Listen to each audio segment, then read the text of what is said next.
Hi all. So today we're going to be doing a psychological analysis of Glinda Upland from Wicked, staying in theme with my last one, which was on Alphaba.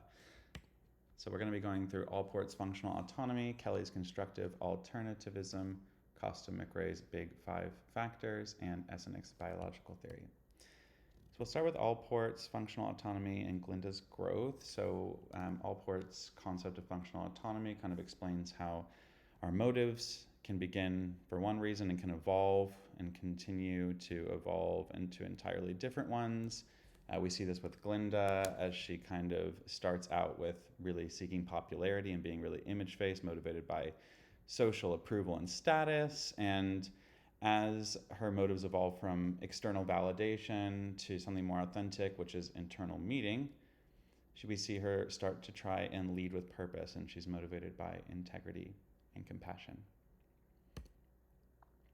We then move to Kelly's constructive alternativism, which is the foundation of his personal construct theory, which people interpret, it says that people interpret the same event differently based on their personal constructs as per our textbook, but as they gain new experiences, their views can shift, and that can allow growth and change.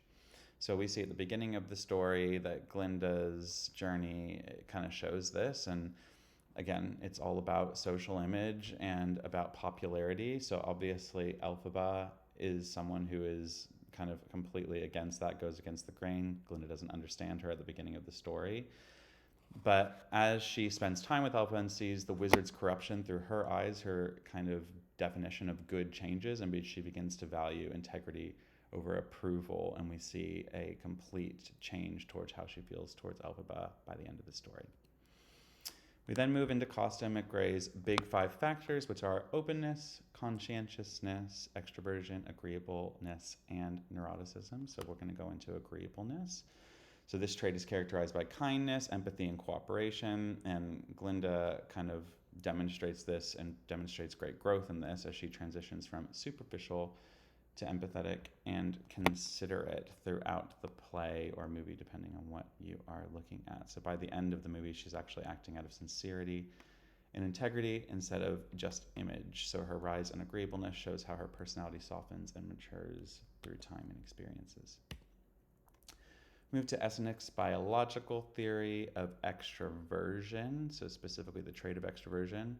So people who are high in extroversion are outgoing, energetic, motivated by social connection.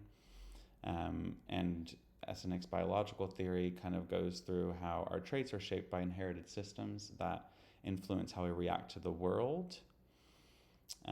So Glinda's confident, charming, thrives on attention, and when she first gets to Shiz, she has this hilarious moment where she does a ad-lib solo in the middle of the crowd, and no one's even met her yet.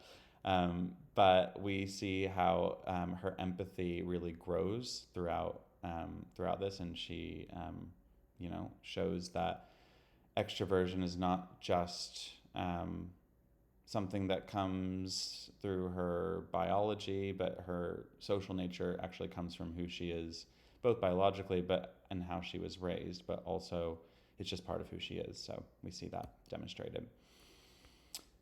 Looking at all of the theories, I found Kelly to be the most useful. It really shows Glinda's mindset and values evolve through new experiences.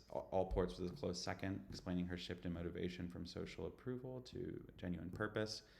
There were some good points in Costa McRae as well, highlighting how her agreeableness grows with empathy and leadership. I found Essenix to be the least useful, not useful at all, but just the least useful. Still found some validity in it. Definitely helps describe her energy and confidence, but I just felt it didn't quite capture her emotional growth. So comparing all the theories, I think it's easy to see how Glinda's personality develops from kind of image-driven to authentic and compassionate, and that's the theme that kind of comes through. In conclusion, Glinda's journey does reflect her personality growth and how she changes and how people change. If we look at each theory, they kind of reveal a different side of her development. Allport's functional autonomy is demonstrated. Kelly's constructive alternativism, as discussed. Costa McRae, we dive into the agreeableness trait and Essenix extroversion. My key takeaway was together, they show how traits, biology, and perspective shape who we are and how we become the person we are today. Thanks for listening. Hope you enjoy.